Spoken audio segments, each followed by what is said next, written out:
Good morning to everyone. Dear all, today I will work on the new chapter, that means error analysis.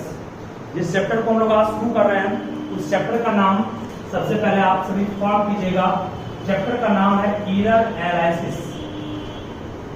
देखोगे सभी, error analysis. Error analysis is the name of this chapter. ठीक है ना, इस chapter का नाम है error analysis. कहोगे सर एरर एनालिसिस क्या होता है? एकदम ध्यान समझो। एरर मीन्स क्या होता है? एरर मीन्स होता है गलती या मिस्टेक करना। वो मिस्टेक आपकी वजह से भी हो सकता है, इन्वायरमेंट की वजह से भी हो सकता है, आप सही से रीड नहीं कर रहे हो उसकी वजह से भी हो सकता है, या जिस डिवाइस का यूज कर रहे हो उसमें डिमेरिट है उसकी वजह से हो सकता है ना। गलती बहुत ढंग से हो सकती है। फिजिक्स में आप अलग अलग इंस्ट्रूमेंट को यूज करते हैं, चाहे वो वर्नियर कैलिपर्स हो, ठीक है, या गॉज मीटर हो। ये सब डिफरेंट डिवाइस फिजिक्स में होते हैं यूज। डिस्टेंस को, लेंथ को मापने के लिए, बहुत छोटे लेंथ को मापने के लिए हम लोग वर्नियर कैपिलर्स यूज करते हैं। सबको पढ़ाएंगे फिर मैं आपको अच्छे से। तो एरर मीन्स गलती और एनालिसिस मीन्स होता है उसका खंडन करना, उसको समझाना गलती कैसे हुई, एनालाइज करना। हाँ? तो मिस्टेक जो कुछ हुआ उसको एनालाइज कैसे करेंगे ये समझना है। लेकिन उसके पहले हम लोग मिस्टेक होते कितने टाइप के वो जानेंगे। तो एरर एनालिसिस को दो भागों में वर्गीकृत किया गया है। एक तो बच्चों होता है सिस्टमेटिक एरर। एक क्या होता है? Systematic error. एक होता है सिस्टमेटिक एरर और दूसरा होता है रैंडम एरर। सेकंड क्या होता है?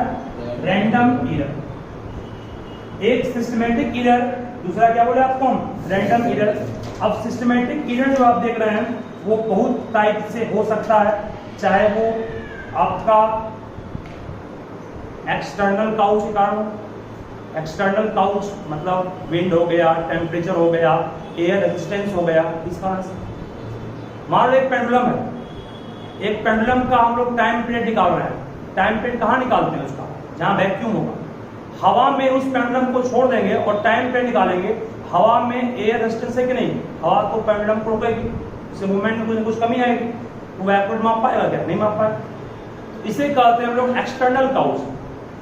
मान लो एक वायर का रेजिस्टेंस मापना है, अभी ठंडा मौसम है, रेजिस्टेंस कुछ और आएगा। मौसम मान लो बहुत गर्मी का है, तो रेजिस्टेंस में कुछ चेंजिंग आ जाएगा। तब तो बोलते हैं रेजिस्टेंस पर डिपेंड करता है, इसे कहेंगे एक्सटर्नल काउच। रेजिस्टेंस का मेजरमेंट में कुछ चेंजिंग आ गया ना, चेंजिंग में गलती आ गया, कुछ एरर हो गया। तो एरर जो आपका इस कारण से हुआ उसे कहते हैं एक्सटर्नल काउच।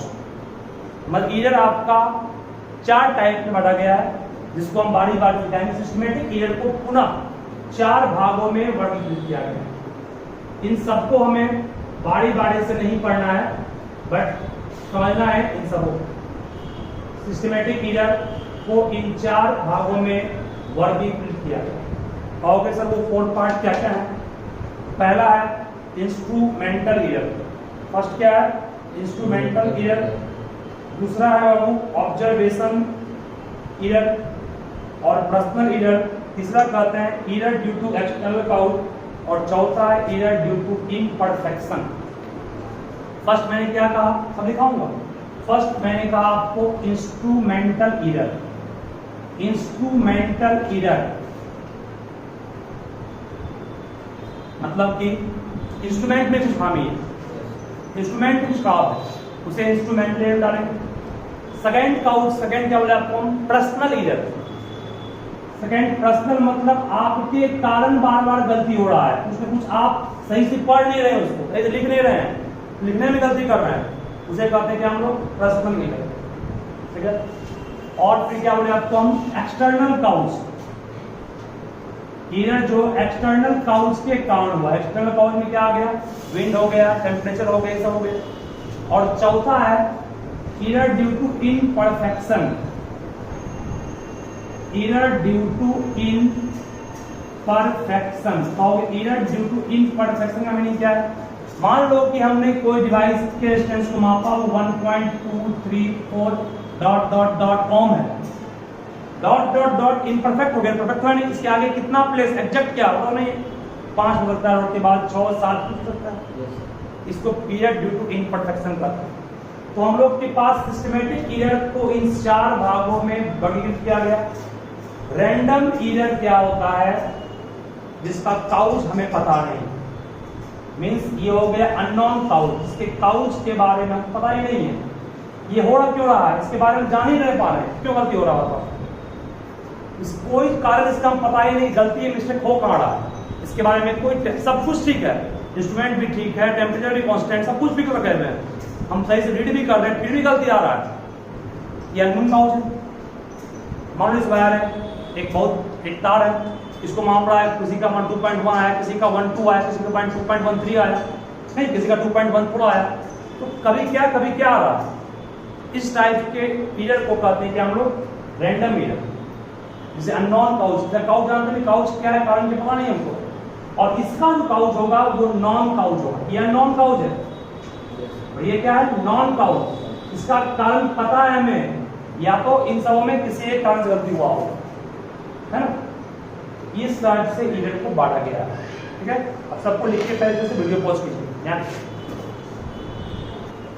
इस चीज का भी आप लोग ध्यान रखिएगा कि रैंडम एरर का एक और नाम है, इसे कहते हैं चांस एरर, क्या कहते हैं इसको, चांस एरर, बाय चांस गलती हो रहा बात।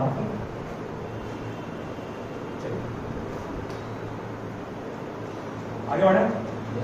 अब इस एरर को दूर करने का तरीका क्या है, इस एरर का तो काउज हम जान रहे हैं किस कारण से हो रहा है, क्या जिस कारण से गलती हो रही है उस चीज को ठीक कर देंगे, चाहे डिवाइस में गलती हो, इंस्ट्रूमेंट में, चाहे आप जो पढ़ रहे हो वो गलती हो, चाहे क्या हो, हवा या विंड है, टेम्परेचर, उन सबको ठीक कर देंगे। टेम्परेचर को मेंटेन कर सकते हैं ना, टेम्परेचर को विंड को रोक सकते हैं कि नहीं, विंड को रोकने के लिए क्या है, एक ट्रैक रूम चले जाएंगे, रूम क्लोज कर देंगे, मतलब कि हम लोग अपने अनुसार इसको सही कर सकते हैं, क्या इन सबको ठीक किया जा सकता है, it is called non error, लिखा है ना, मुझे जान नहीं गलती क्यों नहीं पता हमको उसके बारे में, तो ठीक कर सकते हैं आराम से, लेकिन इसके गलतियों के बारे में जान नहीं रहे हैं तो ठीक कैसे करें, इसका क्या तरीका है, इसको हम काम करें, ठीक है। इसके बारे में कुछ पढ़ना नहीं है, इसके बारे में पढ़ना हमें कुछ नहीं है, पढ़ना है इसके बारे में, इसको हम लोग ठीक कर सकते हैं, क्योंकि काउज पता है क्या है इसका, ठीक है, नॉन काउज मतलब कारण क्या है इसका वो जान रहा हूं मैं, ठीक कर सकते हैं इसको, बट इसका काउज क्या है पता नहीं है, इसको ठीक करना पड़ेगा एक तरीके से, वो क्या तरीका आप जस्ट काम करेंगे, बताओ सर। चलिए अब लिखो नेक्स्ट लिखोगे रैंडम एरर में ही, रैंडम एरर लिखिएगा, तो it occurs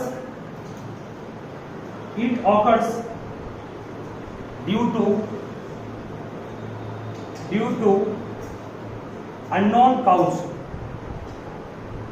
it occurs due to unknown cause, so this error can be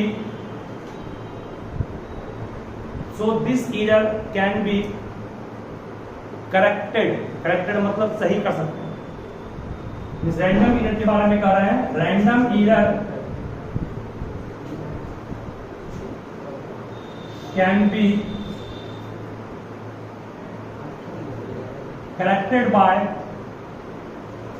random error can be corrected by, corrected मतलब सही कर सकते हैं, कैसे, by repeating the reading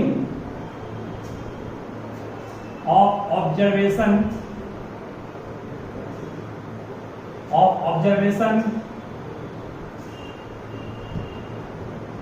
again and again, मतलब क्या इसका होगा कि गलती जो हो रही है उसको बार बार रीड कीजिए, ठीक है, और उसका निकाल दिया एवरेज, ध्यान दो क्या होगा, मान लो कि ये आपके पास वायर है AB, इसके लेंथ को किसी एक असिस्टेंट ने मापा, तो लेंथ मान लो हमारा आया 5.1, दूसरे ने मापा तो लेंथ बहुत थोड़ा सा इंक्रीमेंट हुआ, कितना 5.1। तीसरे ने मापा तो लेंथ 5.1 हुआ है।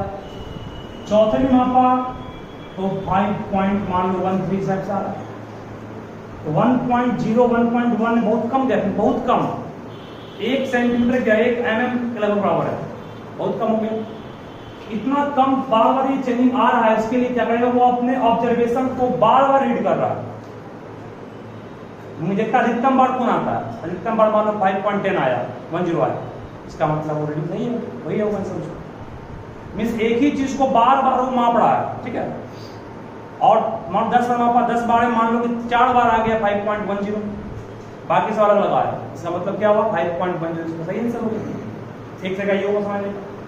अब मान लो हर एक बार अलग अलग कुछ ना कुछ आया, हर एक बार कुछ ना कुछ अलग अलग आया, तो मान लीजिए पहले बार में जो ऑब्जर्वेशन आया वो क्या है 5.10, सेकंड में कितना है 5.11, थर्ड में 5.12 और 5.13। मान लो 4 बार रीड किया, 4 बार लिखा, 4 बार का निकाल दिया एवरेज। अब जो कुछ आया वो उसका एवरेज हो गया ना, वही आपका आंसर हो जाएगा। मतलब हर एक बार अलग अलग आ रहा है तो सबों का क्या निकाल देना एवरेज, उसके बाद सॉल्व करके जो आएगा वो उसका एक्यूरेट रीडिंग हो जाएगा। ये सिंबल बार एवरेज नहीं पढ़े मैथ में, एक्स बार मीन नहीं पढ़े थे, मीन को ही तो कहते हैं एवरेज, मीन को ही मैथ में एवरेज कहते हैं। मीन कहो या इसे क्या कहो average, both of them are true और राइट, समझे इसको। मतलब कि अगर रैंडम लीडर है तो अगर आप देख लीजिए, रिपीट बार बार कीजिए, जिसमें अधिकतम आ रहा है वो आंसर, और उसमें भी अलग आ रहा है, सब क्या निकालो उसका एवरेज, ठीक है। अब इसी को हम लिखा रहे लैंग्वेज में, ये समझाया, नोट नहीं करना, समझाएंगे। अब इसको लिखो एक्चुअल वे में, देखो on repeating the observation, on repeating the observation, let A1 small a1 comma A2 comma A3 dot dot dot AN, let A1 comma A2 comma A3 dot dot dot AN are n different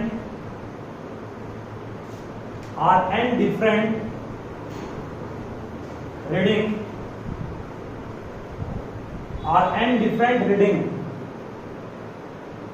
in an experiment। उस experiment में मान लो अलग अलग जो reading आया वो क्या है A1 A2 A3 dot dot dot AN। then arithmetic